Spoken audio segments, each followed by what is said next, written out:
All right, let's try this again. Welcome to the Daily Word Bible Study, a plain and simple book by book, chapter by chapter, excuse me, and verse by verse study through the entire Bible. We are in Matthew chapter 24, and I'm going to attempt to get through chapters 25. Jesus is teaching on eschatology, and more pointedly, his second coming, and then what he will do uh, with his in when he comes, and that's what we're getting a glimpse. Now, in order to understand context here, it's important to understand that Jesus is speaking from a Jewish perspective. That he is Matthew presents him as the Jewish Messiah, and this is why, as we are reading, as we are reading. Um, all of Matthew, but this the excuse me the end times that Jesus is talking about, the end times, um, they are coming from how God deals with Israel. So you shouldn't apply other aspects. For example, Jesus is not talking about the Christian church in this chapter. The rapture is not discussed in chapters 24 and 25. In fact, the idea of the rapture is something really you Jesus talks about it in John chapter 14. You don't understand it until Paul talks about it in 1 Thessalonians chapter 4, but he's not talking about it here in Matthew chapter 24.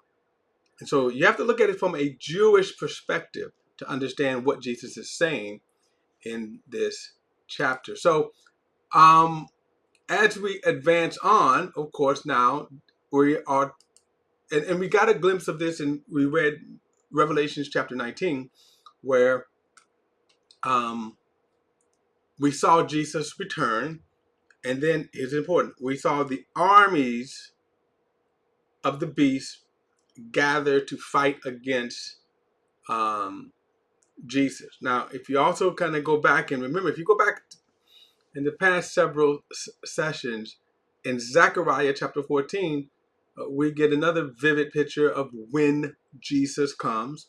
His feet sets down on the Mount of Olives. In fact, he says, I will gather all the nations at the valley of Jehoshaphat. And the Bible says that he goes out and he fights as he fought in the day of battle. And then you have to understand that, again, from a Jewish perspective. So now we're in verse 45, when Jesus says that, I'm going to kind of just go back. In verse 29, immediately after the tribulation of those days, then he says, then the sign of the Son of Man will appear in the sky, and then all the people will mourn when they see the Son of Man coming on the clouds of glory with power and great glory. He will send out his angels with a loud trumpet. They will gather his elect, and that elect means Israel here, not the church. He will gather his elect from the four winds, from one end of the sky to the other. And then he gets in verse 32, learn the parable of the fig tree. Now he's talking about the timing. How will we know when Jesus is going to come? How will we know this? What are the signs we can look at? Well, he gave us the signs: the abomination that makes desolation. And then, of course, every eye will see him. So as you get to verse 36, concerning the day and the hour, no one knows, but you can look at the times, how evil they will be. And by the way, this time when he says, as in the days of Noah, this is specifically during the age or the time, during the beast, because that's when pure evil, sin will be purely manifested in the hearts of all of the sinful people who rejects the gospel of God. The Bible tells us that they will be deceived. They will worship the dragon who gives the beast his power. They will worship the beast. And so again, total sin. So then you see the coming of the Son of Man. And then the admonishment here is to be ready. Now, who is he talking to again? He's talking to Israel. So in other words, he's not talking to the church. And I read this before, because if you say, look at this, verse 44, this is why you also must be ready, because the Son of Man comes at an hour you do not expect. He's talking to Israel here. He's not talking to the church. He doesn't tell the church, you have to be ready. Because then how do you be ready? But as we move on now, you're going to see he's going to tell us how Israel is to be ready. So verse 45 says, who then is that faithful and sensible slave? And let me just stop again. Let me tell you why this is not talking about the church. Because the church, which is his body, are not slaves. Galatians chapter 4 and Romans chapter 8 tells us that we are no longer slaves, but that we are sons of God. That's who God sees us as. Now, in service to the king, a lot of the Christian apostles will refer to themselves as the bond slaves of Jesus Christ. And that's from the reference, the context of their being on this earth, serving God, Jesus in this earth. But, excuse me. But as far as who we are not slaves, we are sons of God. So then he says, who then is that faithful, sensible slave whom his master has put in charge of his household to give them the food at the proper time? Now this is, again, you go into Jeremiah, you see the rebuke that God gives the leaders of Israel, how they neglected, how they abuse God's people. You also see a terminology that the vineyard is God's, the uh, household of Israel. Okay, that's why I said, in order to really understand what Jesus is saying here, especially since we come from a non-Jewish perspective, then you have to understand the Old Testament, how God communicated to Israel in the writings of the prophets. So the leaders of Israel were tasked to feed God's people. He said, verse 46, he says, that slave whose master find him working when he comes will be rewarded. So when Jesus comes, who is he going to first judge? Israel. He says, I assure you, he will put him in charge of all his possessions. But if that wicked slave say in his heart, my master is delayed, and he starts to beat his fellow slaves and eat and drink with drunkards, the slave master will come on a day he does not expect and at an hour he does not know, and he will cut him to pieces and assign him his place with the hypocrites. And in that place there will be weeping and gnashing of teeth. So is this how the warnings that Jesus gives his church? In other words, is our salvation based upon what we do, the tasks that Jesus gives us to do? And again, he's talking specifically here about the leaders of Israel and what they were supposed to do. Their job description, right, was to take care of God's flock, to feed them. Now, these masters, by the way, think about this. He's not describing people who are saved, right? He says, but if, verse 48 again, but if that wicked slave says in his heart, so he's not talking about the church, but if that wicked slave says in his heart, my master is delayed, and starts to beat his fellow slaves and to eat with drunkards. So that's not describing those who have been born again. All right. So the idea is that, again, they're abusing God's people. Now, verse 25 says, then the kingdom of heaven will be like 10 virgins who took their lamps and went out to meet the groom. Now, this parable has a lot of debate because who are the 10 virgins here, right? Who are the and some people, I don't know how you could really do this, and I guess you can do this if you're not understanding, again, the context from a Jewish perspective. So then he says the kingdom of heaven would be like 10 virgins who took their lamps and went out to meet the groom. So what Jesus now is talking about is a Jewish wedding. And back in these days, the Jewish weddings were quite elaborate in terms of their celebration. You had always different components to it. So you would have the groom kind of hanging out with his boys, and then the virgins, their job, their task was to make the bride ready, and then present the bride to the groom when he comes. That's what their job. And that's why it says 10 virgins. Now, again, the kingdom of heaven refers to Israel here. He says, so the kingdom of heaven would be like 10 virgins who took their lamps and went out to meet the groom.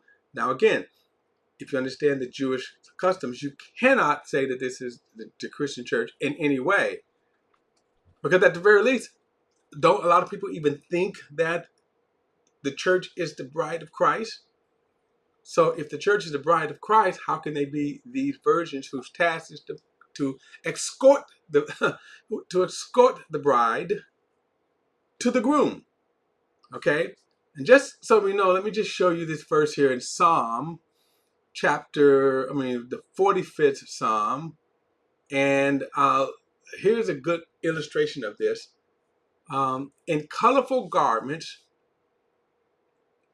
let me start in verse 13. He says, in her chambers, the royal daughter is all glorious. Her clothing embroidered with gold. In colorful garments, she is led to the king. After her, the virgins, her companions, are brought to you. They are led in with gladness and rejoicing to enter the king's palace. I just kind of wanted to show you, because this really is one of the only verses I've seen like this, but that would compare close to when you think about the wedding perception here. So the 10 virgins here are referring to not the church, but again, those who are tasked to care for Israel. And let me also say this too. When the Bible speaks of the bride of Christ and the wedding, okay, there are two ways that it's mentioned, two aspects that it's mentioned. One aspect that is mentioned is in the New Testament, the church is referred to as how Jesus cares for the church, right? So the church, you can say how Jesus cares for the church.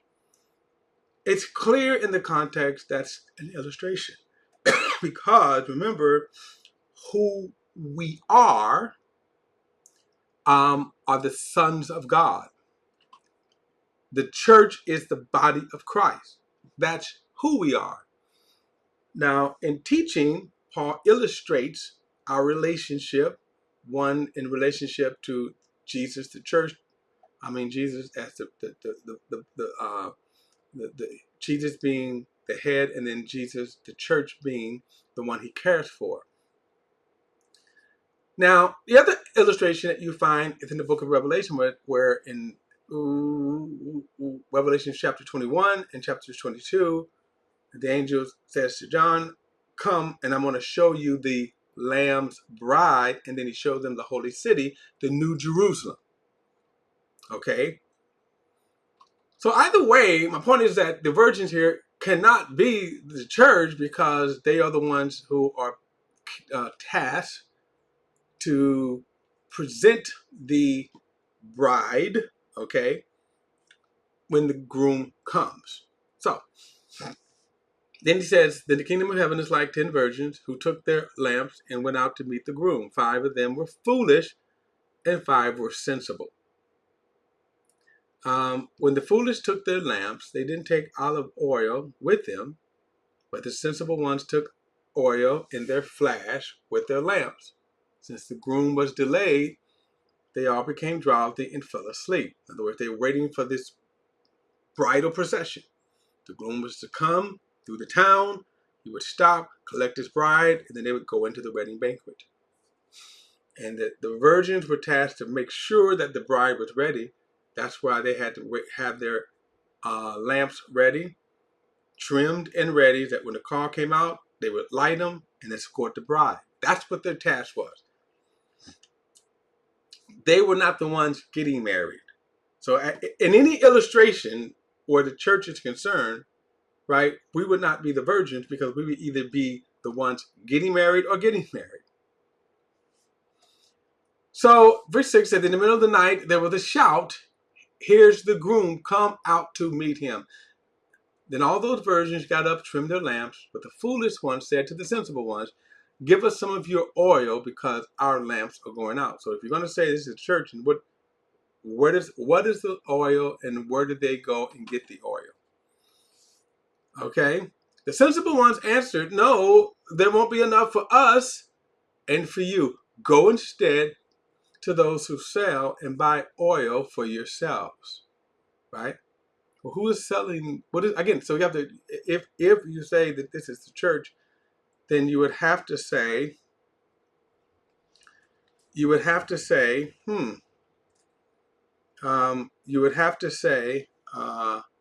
that,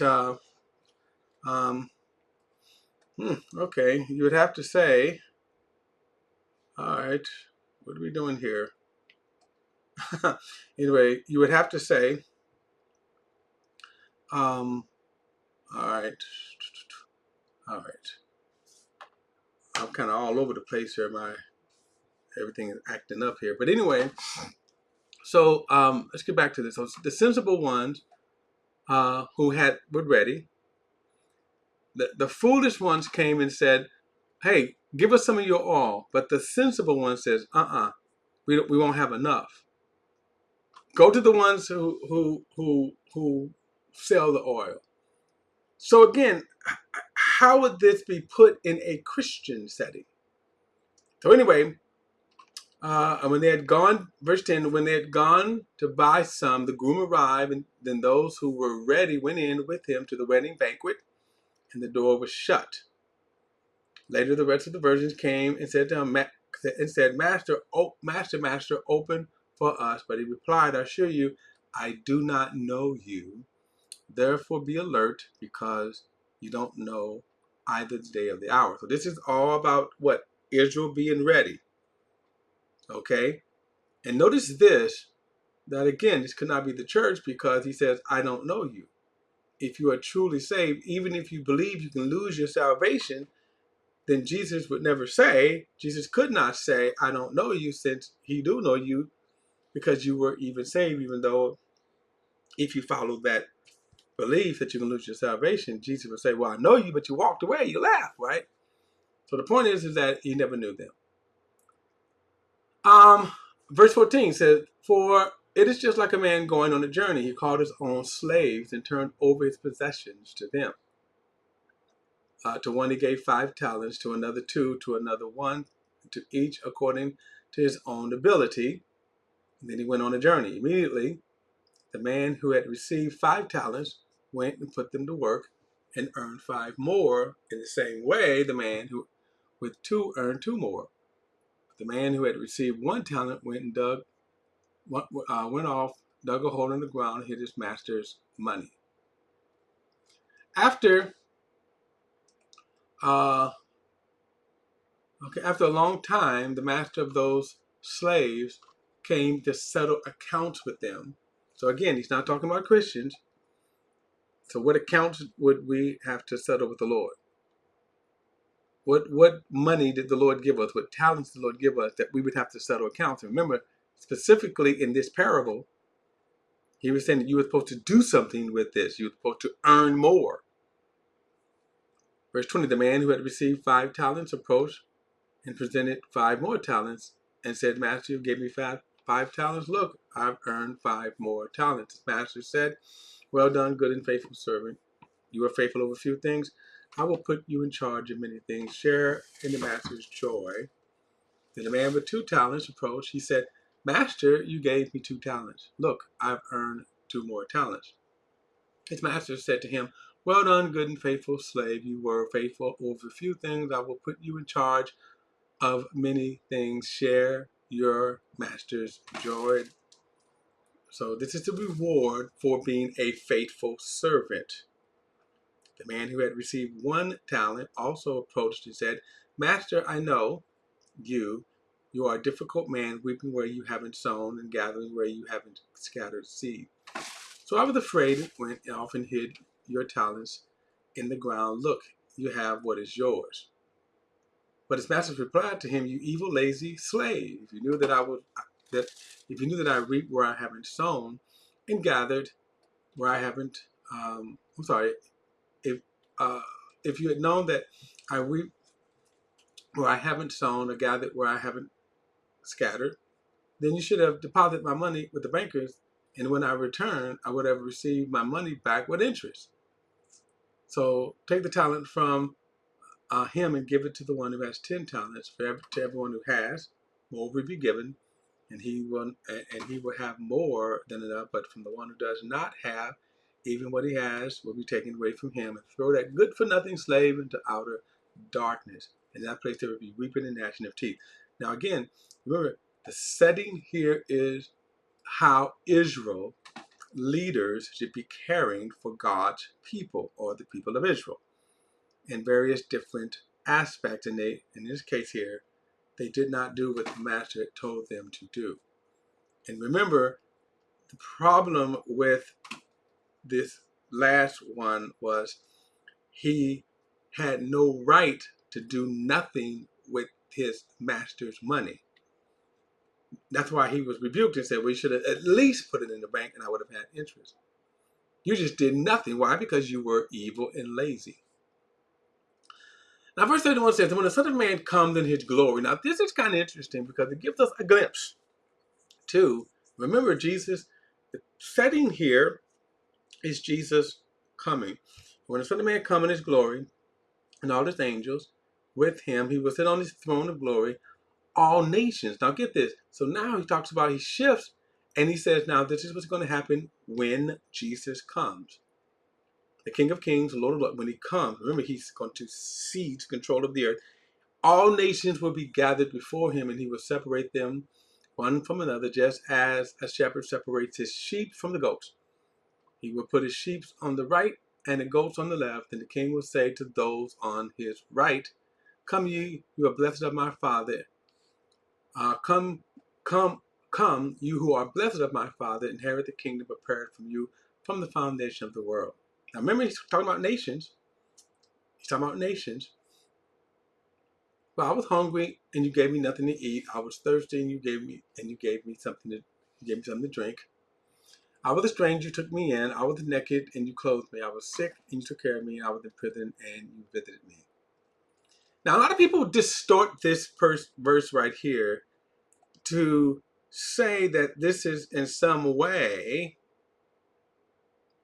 how Christians should act about taking in the poor and the naked, so forth and so on. And really what this parable is, and again, he's not saying not to do this, by the way, but what this parable really is about is how then the nations will care for Israel. Okay? That's what he's talking about right here. So he says, then the righteous will answer him, Lord, when did we see you hungry and feed you, or thirsty and give you something to drink? When did we see you a stranger and take you in, or without clothes and clothe you? When did we see you sick or in prison and visit you? And the king will answer him, I assure you, whatever you did for one of the least of these brothers of mine, you did it for me. Okay? So that's when so those nations, again, and that's why too you will find that there are Christians that really advocate for the support of Israel based upon this scripture. And I agree with that too. Now, again, and that doesn't mean that whatever they do, that we should just ignore. So Okay, but notice he said, especially in times when Israel was under attack by other nations, those that care. I think it's a good illustration of that. Those that care. So look at verse 41. Then he will also say to those on the left, depart from me, you who are cursed, into eternal fire prepared for the devil and the angels. Now note this, that eternal fire or hell was prepared for the devil, not for man. Originally, it wasn't prepared for man. When Adam sinned, he aligned himself with Satan. Okay, and that's when, as one scripture said, hell enlarged itself. Okay, he said, "For I was hungry, and you gave me nothing. I was thirsty, and you gave me nothing to drink. I was a stranger, you did not take me in. I was naked, you did not clothe me. Sick and in prison, and you did not care for me." And they too will answer, "Lord, when did we see you hungry, or thirsty, or a stranger, and without clothes, or sick, or in prison, and did not help you?" Then he will answer them, "I assure you, whatever you did not do for one of the least of these, you did not do for me either." And they will go away into eternal punishment, but the righteous into eternal life. Now, so again, to understand this, this is not a general teaching to the world on charitable giving. Okay, and I'm not. Again, what I'm saying is this parable is not.